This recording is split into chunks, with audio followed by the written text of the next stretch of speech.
And hello and welcome to another episode of the Metabolic Balance ANZ podcast. I'm Cherry Wills and I'm delighted to welcome today Amelie Becher. Amelie is a client of Metabolic Balance and she's going to be sharing her story with us today. Hi, Amelie. Hi there. Thanks for having me. It's lovely to have you here, and I can't wait to hear more. I've heard snippets, but I really do want to delve deep into what led you to start with metabolic balance and what your experience was. So, can you worked with a practitioner, Dr. Michelle Musca? Is that correct? Yeah. So I sort of feel like I won the doctor lottery in finding Michelle because, Awesome. I've had complex chronic illness for such a long time. And it just happened by chance when I was in Perth and stumbled into her office, and she was just so understanding.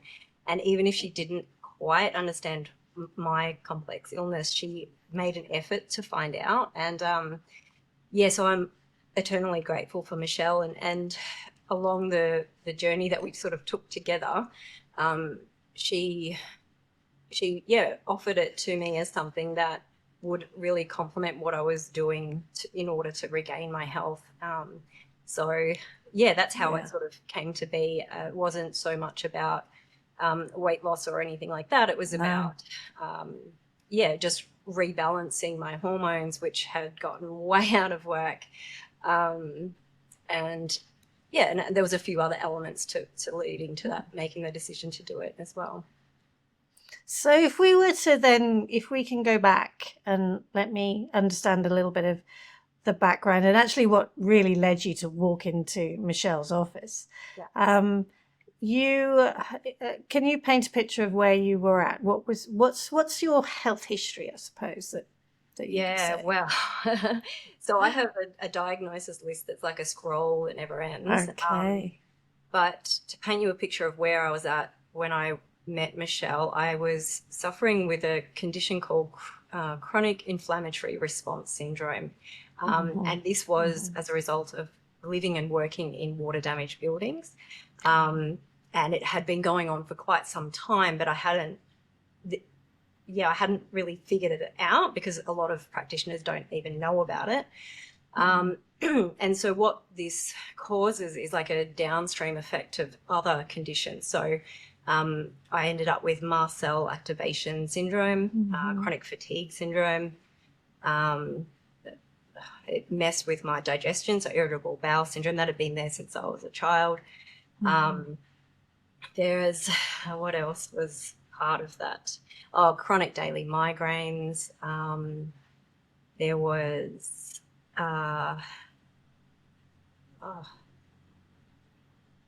memory issues. Okay. I mean, because how old are you as well? If you could just share that, Amelie. 39 now. Okay. When I met Michelle was a couple of years ago, so 37 or something. And it was sort of like I was a frog in a slow boiling pot. Like I was, I look back on my life and I'd been sick in some way forever. I grew up in a house that was like over 200 years old. It definitely had mold. And so I remember having all these symptoms like asthma and blood noses and skin issues and, just there was always something. And throughout my life, it was like playing whack-a-mole. I'd be looking over here, dealing with this lot of symptoms, and then something else would pop up over here. And I'd see specialist after specialist after specialist, and they'd only look at that thing. And, I got, I don't know how many MRIs, where every time the neurologist would come back and say, your brain's perfect. I'm like, it's not perfect. I'm in pain every day and I can't see like what's going on. And so, I'd have all these tests that each specialist looking through their lens couldn't find the bigger picture answer for it. And then eventually it became uncovered, like just because I'd moved into an even moldier place, took myself out of it for, a trip away and then came back, and it was undeniable that the mold in that environment was causing the issue. But also, in addition to that, heavy metals and a tick-borne infection and, chronic stress, like the perfect storm to create just widespread immune and nervous system dysfunction, ongoing. I mean, I know that the CIRS and the chronic. I mean, you've actually described so many chronic conditions that even just one of them is very debilitating in day-to-day life. So I mean, I'm so sad that that is what your life was, but it's also something I think a lot of people would relate to, because unfortunately, the mold and the climate that we do have, there's a lot of problems out there with people reacting to mold. You won't be alone in having this kind of conditions. Absolutely. And, I feel it's important to keep talking about my story, even though it's, kind of painful to rehash it. It's really important, because every time I tell it, someone goes, oh, that sounds like my auntie, or that sounds like so-and-so. Hang on, I've got those symptoms. And they start to piece together that actually they might have a problem too. And what I say to people is, you don't want to wait until you're like I am, where I was so reactive to mold that I was fearful of going inside buildings. Like I was spending as much time as I could outside. And, if I walked into a building that had water damage, I'd have heart palpitations and just like get a migraine, couldn't see, couldn't drive, couldn't think, couldn't talk. And it was terrifying. And, and essentially felt like there was no safe place in the world. Like I couldn't visit my parents because their place wasn't safe enough. I couldn't go and stay on a friend's couch. Like I was homeless. And there's a few times there where I slept on the beach because that was safer for me. Like my partner was really freaked out. He's like, but what about people? I'm like, I don't care. I cannot stay in this Airbnb because I can't breathe. I'm going to the beach. And so, you want to catch it before you get to a place where your nervous system's in extreme fight or flight every day, because it's really hard to come back from that. It's not impossible, like here I am, I'm sitting here healthy, but just, if you can recognize these symptoms, if there's something that's playing out in your life, just, rule it out. There's tests out there that can rule this out, and then what you're not looking for, and that's a great thing. Yeah, because it's also the frustration of trying to find the help.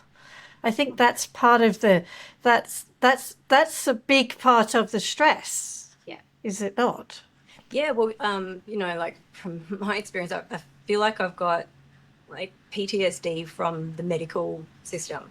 And, I've had,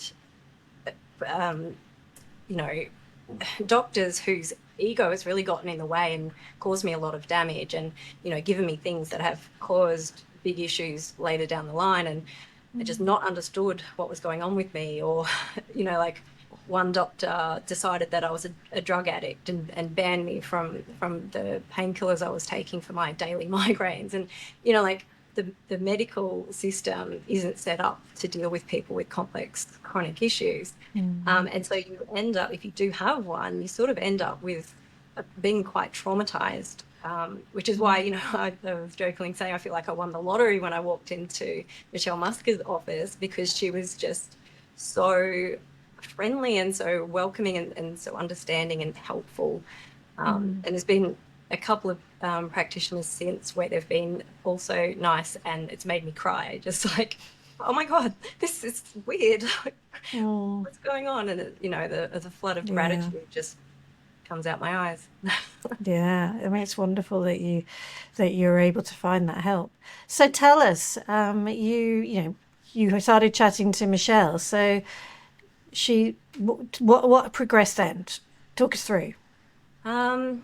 Well, it is kind of a hazy time in my life, because I was so unwell, and just sort of nothing was stable. I was sort of constantly moving around. But I do, I've got a few snapshots of things. Like I remember at one point she ran some blood work, and I don't know what we were expecting to find or anything, but I get this call like you have to go and get this checked again, like it's, you know, emergency. And you know, my platelets were so large or something, like there was something going on where it looked like I had Graves' disease and potentially would have to get the thyroid taken out, like, you know, urgent. And then, you know, run some more tests, and that had gone away. And it was just like Yeah. it was my illness was shape shifting.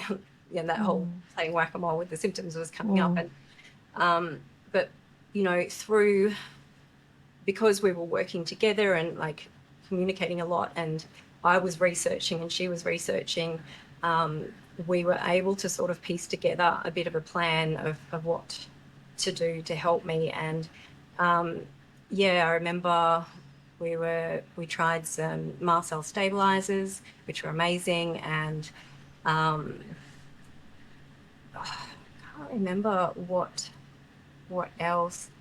Oh yeah, some binders to help get the toxins out, because the other thing that happens when you're, you know, when you have CIRS is the mold can stop your detoxification pathways, and so you end up holding, like your body stores all those toxins, so moving them on out is really good.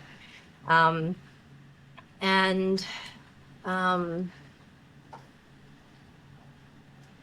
yeah, and I think one of the main things that was really helpful was just to have some help, just to have someone where I went to that didn't think I was crazy. Yeah. Yeah, absolutely. Yeah. Yeah, everywhere else I went, it was just like, what Yeah. is Yeah. this girl talking about? Yeah. And so just having that support and validation while together we figured it out. And I know from that experience, like Michelle now knows so much more about CIRS and mold. Like she actually had another patient who he and I are friends now through you know, chatting about all this. Yeah. And I know that yeah, because of the experience of treating me, Michelle now has such a deep understanding of CIRS and what to do. Yeah. So it's sort of like we helped each other. Yeah. And so she then recommended Metabolic Balance to you.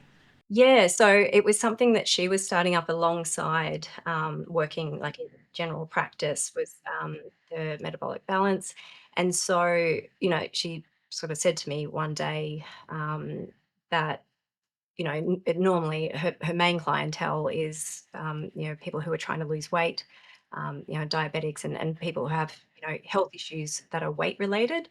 But she was, yeah, curious to see what would happen for me, you know, using those same principles of food as medicine to help rebalance. Because, you know, like I just said about the hormones just being dysfunctional and all out of whack. And so, yeah, I think she saw the potential there to use this program to really help calm everything down in my body. Yeah, exactly. Yeah. Yeah. Yeah. So what, you know, when she first mentioned that you were going to use a food as medicine program, what were your thoughts? I was like, yeah, great, awesome. So, because like I've had an interesting journey with food. So yeah, I would do extreme diets, even though I was slim. I felt that I needed to be slimmer, and so I'd starve myself or whatever the current craze was at the time. And so I went from that, and you know, like binge eating and just really disordered eating, like I said. And then, you know, along the way, at one point there, I had a great functional health practitioner who sort of looked at my diet as something that was contributing to my issues. And he was an osteopath who was a functional health practitioner as well. And he, you know, heard my history and said to me about, you know, that diet could be causing it. And I was like, God, you know, get stuffed. Like, how can diet be causing this much extreme pain? And but anyway, it was my last hurrah. Like I thought I'll just see. And so he put me on a paleo elimination diet. Okay. Because he was thinking maybe it was gluten that was causing it. And so yeah, I did this month-long diet, and my symptoms lifted slightly, like enough for me to go, okay, I won't kill myself. He's onto something. Okay. And then, so, after that, with the results we got from that, we then moved to a histamine elimination diet. And then that, again, my symptoms lifted a little bit further. And then that led to me, like, I went and saw an immunologist and got that diagnosis of the mast cell activation syndrome, and sort of had an understanding of of histamine and mast cells and all of that sort of immune response that was happening.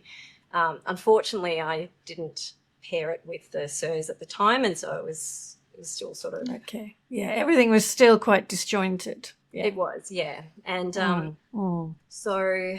But this is what sort of started that journey with understanding the impact that food can have on the body, like both positive and negative.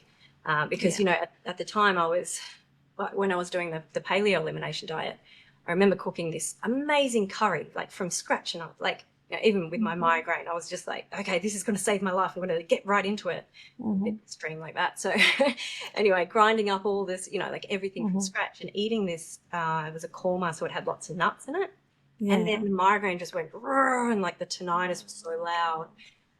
And it was only later that I realized, the nuts, the histamine. And so you think you're doing your body really good by feeding it all these, good things. And they can be detrimental if your body is in a state of panic. But the damaging thing that happened to me here was I started looking at food as good or bad. And I was in a fear state around a lot of food.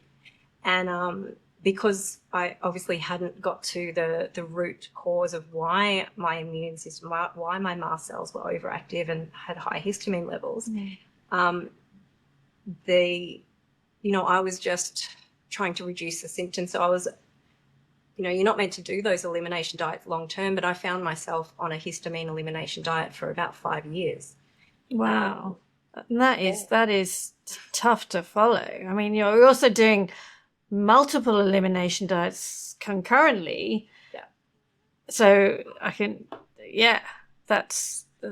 any socializing going on there at all? Any life really outside of?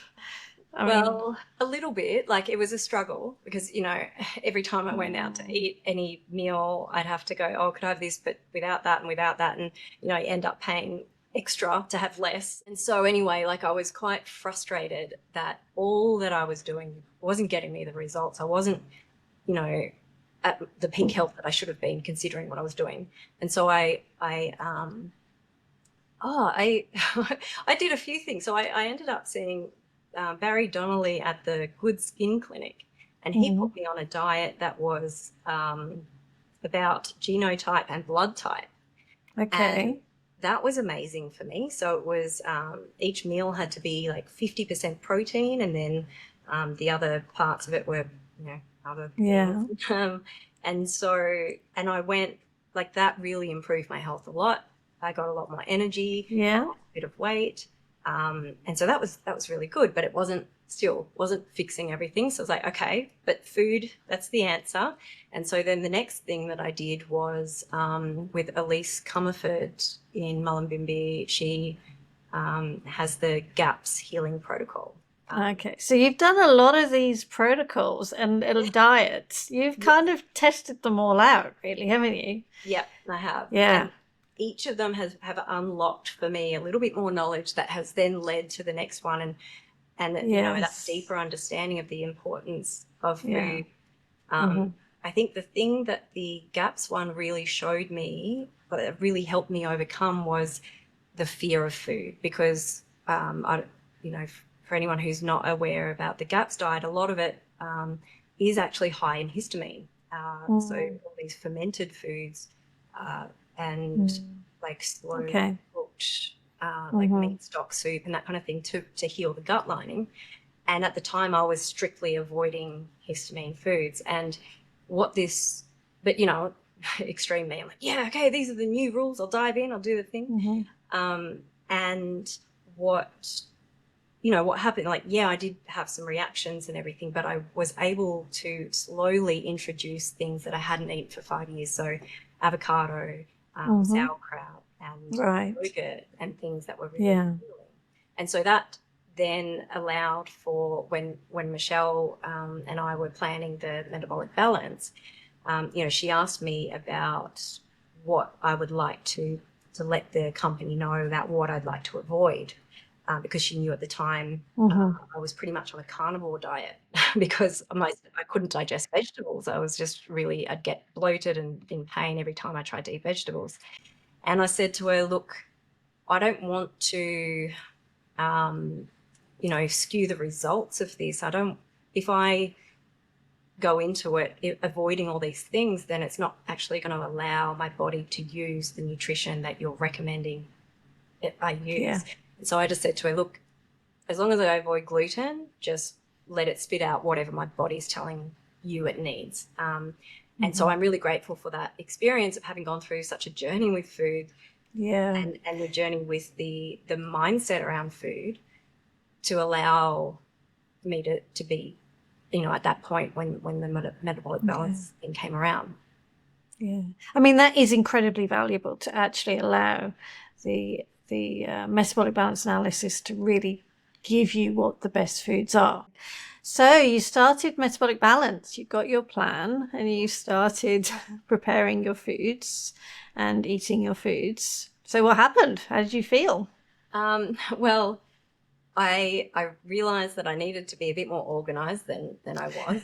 Because, I was just watching my little diary thing the other day to refresh my memory, and it was like I tried to wake up at 7:30, cook a steak for breakfast, and it's just no, it didn't work. Trying to space the meals out with 5 hours window in between was challenging because if you sleep in and then so the organizational side of things was a challenge for me. But once I realized that, I was like, okay, cool. So it starts with a couple of days of just eating rice and I think applesauce, which was really kind of daunting for me because, like I said, I was... Yeah, that's just the one option, I would say. That's just one option that you can do. Yeah. Yeah. Oh, that's right. Because you could also do like potato and vegetables and you can. So we do the 2-day detox and then we start onto the main program itself. Yeah. And the feelings then you were getting, what were you seeing in the changes of your health and your symptoms? Once I actually got going in the diet. Yeah. I noticed that my energy picked up.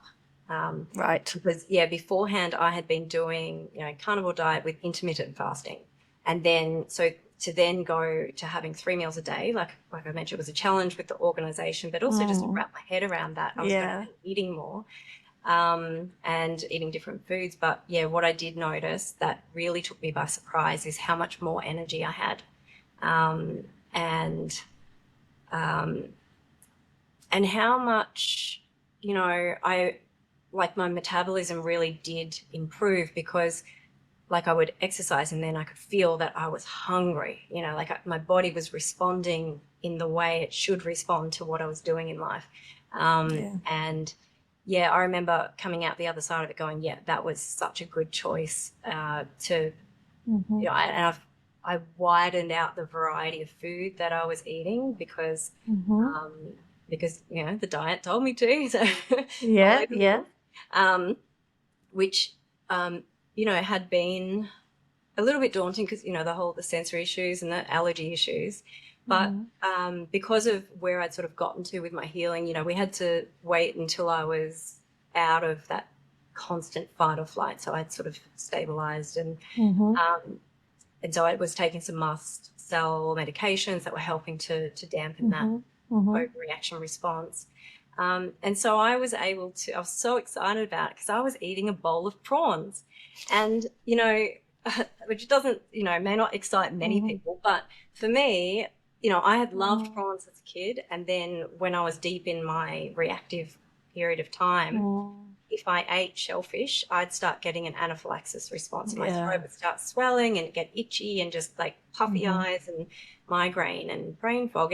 And so to be able to actually reintroduce some foods and incorporate it with a whole heap of other stuff that I wouldn't normally eat, it actually opened up my whole world, because then I was able to go, like out and socialize and not be in that fear state of, oh, is there going to be anything I can eat?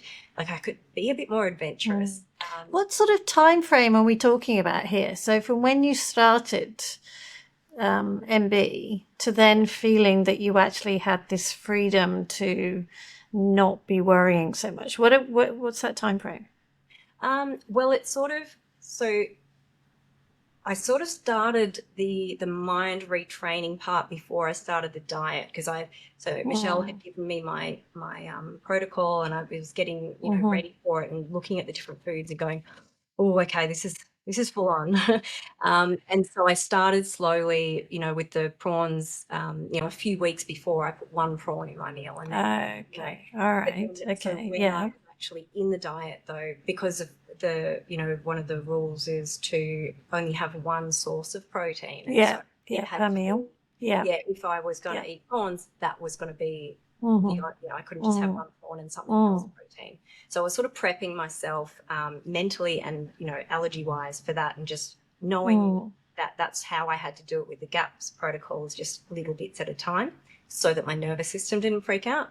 And so the time frame, I guess, like it was like an ease into the metabolic balance. Then that 2-day rice. That's what can definitely happen. Yeah, great. And then, but it was within that first 2 weeks that I really noticed that energy shift. Like it was, it was soon, which is great, because then it gave me that, that reward. Like, okay, this that motivation to keep going, basically. Yeah. Good. If you're not seeing results, it's hard to stick to something that's challenging. Definitely. With the results so soon, I was like, yeah, cool, this is great. And so, afterwards, after that strict phase, then just sort of, like, for me, it was great, because, the app, it told me what I needed to do, for a lot of us, thinking about what we're going to cook and plan and shop for is the hard part. And so to be able to have your diet loaded in an app and go, okay, I think I'll plan out this meal for the breakfast, this meal for lunch, cool. What do I need to buy? Like, it's actually the ease that offered made life even easier. And so what I would find, it was that it was actually a joy to be on the diet. And I remember actually in some of the catch-up calls, like Michelle would run a weekly session for her participants to sort of catch up and chat about anything they were challenged with. And for everyone else, they were sort of struggling with the limitations of it, whereas I was like, oh, the freedom of it. It's all perspective, isn't it? It's all the perspective of it. Yeah, absolutely. So I was really grateful for every aspect of it. And so what I found myself doing was, I continued on with the relaxed version of it. Not such a strict, like the couple of weeks there. And just when I would go out for meals, I'd just not worry about it. That'd be my like cheat meal, essentially, if I went socializing, did something else. And I've just sort of continued on with it. Obviously, with whatever comes up in life, if I'm doing a lot that takes me out of the house, I'm less prepared and cooking less of my own meals. But then, I do like to come back home and return to that, the simplicity and the ease of that diet. That it's made for my body. And nourishing you. So where are you now with the CIRS symptoms that were so debilitating for you? Yeah, it was, it was horrendous. And it was interesting because when I finally got a safe house, we're like a brand new home, had no water damage, I actually had a bit of a nervous breakdown because, for so long I was just in robot pushing through mode, just like survival. And then all of a sudden, I could really feel the trauma of what I'd been through. And that really hit me hard. And, whilst I was on some mast cell medications, when I first was here, I was still, just from the trauma of it all, I think I was still in extreme fight or flight and reacting to everything under the sun. And but then, found some extra mast cell medication, and that helped overcome that. And so, but yeah, for a while there, it was still a struggle to leave the house. And there was, even though, I was, if I stayed home in my safe bubble, it was like I was a healthy person. But when I went out in the world, that's when it would sort of crumble. But since then, I've done so much, with the diet, of course, but I did a neural rewiring program, which is Dr. Gupta brain retraining. Yeah. And that really taught me a lot about the calming the nervous system, and along with some EFT tapping and Qigong and yoga, and really, really focusing on the nervous system. Like that for me was key. So, stabilizing mast cells, the nervous system, and just allowing myself, the time to process. And I've had a lot of support throughout that time from various different sources. And so now, I feel like I've got probably the best health I've ever had. And like recently, so I got to a place where I felt really healthy, but I still was getting the post-exertional malaise after I'd go out. So, like I could go out. I wasn't like reacting to everyone, to quite the degree that I used to. But yeah, if I walked too far, if I walked 2 kilometers, that meant that the next day I'd have to really rest, and that, really take care of myself. Not that that's a bad thing, but it really impacted. It's pacing yourself when you're in that kind of coming out from recovery. It is important to pace yourself. And I think, with my comment before about balance, you do have to maintain balance. It's not like you find balance and then you can just go throw it out the window. No. Pain it. You have to still always do it. But then, so what happened, since then, was knowing what I do about nutrition, as I came across these Juice Plus products as well and implemented them, and they are all about whole food, ground down into capsule form, and that helped me sort of bridge any gaps that I was missing in my diet as well. So eating the right foods, all organic, and then adding that on top, and then that sort of took my health even further up to the next level of having even more capacity. So where would you say that metabolic balance has sort of played the role then? Because you've talked an awful lot about so many different things that have played a part in your recovery. It was one of the pivotal things, when I talk to anyone who's going through chronic health issues, metabolic balance comes up every conversation, because it was really what led me to getting my life back. And because food is such a big part of health, and food is medicine, if you're in such a way that you're so restricted and can't have a lot of food, then obviously that's going to impact your health. And so understanding your body and what your body needs is imperative to getting the right food. But I mean, for some people that's going to be complicated because of that immune response and all the other things that are going on. But I would say for anyone who's got any sort of chronic health condition, definitely look at diet. But don't just, look at diet on the internet and Google this, that, and the other. This was the benefit of seeing Michelle and using this program, was that, it took my blood work and analysed where I was at and what needed to shift to bring it all back in balance. And you can't do that from Google searching what's what. It's not targeted, it's not tailored. And so I think it's metabolic balance was really pivotal and so helpful in that regard.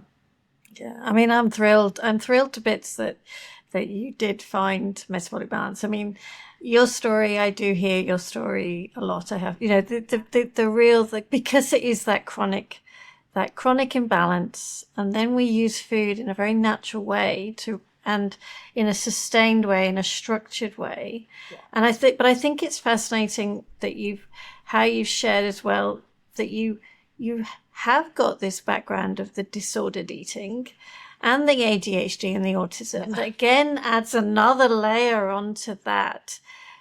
But you have really found the true benefit from the structure of metabolic balance.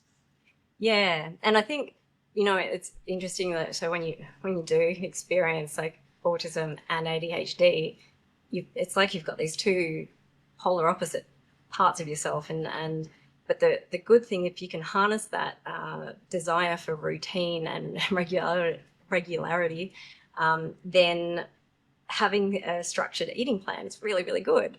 And then for me, those times when I would go out, that's when I'd be like, okay, ADHD side of me, you can go and do whatever you like. And then we'll feel the results, and then we'll go back to the structure and routine, and feel good again. Exactly. Basically. We'll repair the damage over here. And I know for many people who, with the diagnosis of autism or ADHD, it can be really challenging. But I guess you can seek some help in moving through those challenges, and that's I guess I've had the advantage of years of therapy to know that there is the possibility of overcoming those mental blocks that you have, as well as those immunology blocks. Like I guess my main message is you can overcome anything if you want to, if you choose to. Wow. So, I mean, the last, what sounds to me almost like 20 years were pretty, it's very emotional, is it not, for you to look back on that time? But if we look forward now, how are you looking forward to what your life ahead? Yeah, well, I guess it all comes back to how you choose to look at everything, your perspective on things, because the way I'm choosing to view it was that, yes, I went through hell, and I wouldn't wish it on my worst enemy. However, I'm grateful for that experience. I see it as the initiation journey that forged me in the flames to become the person that I need to be to help people that are going through it now. Yeah. And I guess the good thing that comes from having experienced it drawn out for decades is that I do have this unique understanding of just how it feels to be in that hopeless position and to have tried everything and to feel so skeptical. And it's so I get an understanding of how to speak to these people so that what I'm saying can be receptive, like they can be receptive to the message. Because, a lot of people who talk about health and wellness, they're talking about it from a really different sort of level of experience, and to go from such like the depths of hell to actually reclaiming health means that I've felt that and I've experienced that whole journey along the way, and different things will help different people at different stages, and so everyone needs a unique approach to healing, and so that knowledge is what's helping me to now develop pathways for people to transform their own lives.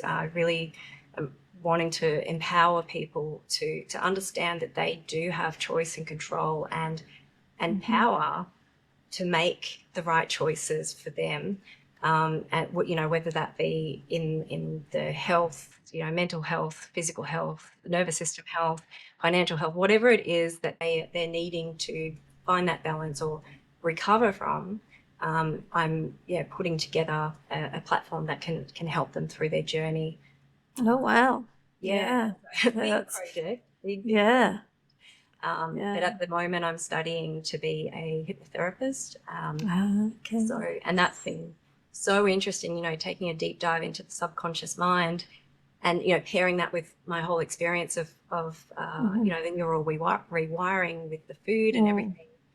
And yeah, having that understanding that the way that you view the world and yourself really impacts the way that you experience the world. And yeah, so pairing that with nervous system work, I also, so through my experience, I started a charity called Sanctuary Safe Spaces. And within that, I host these free nervous system sessions. I do a few each week. Yeah, and essentially it brings together all the different healing modalities that helped me recover my nervous system and my health, and just, yeah, helps people who are, bedbound, or, people who are relatively okay, but they've just got a nervous system stuck in fight or flight. Yeah. And so, yeah, I'm really keen to help people. It's tricky. The people who really need the help, they often don't have any money. So that's why it's really important to me to keep offering this as that hope in the darkness that, they can find their way.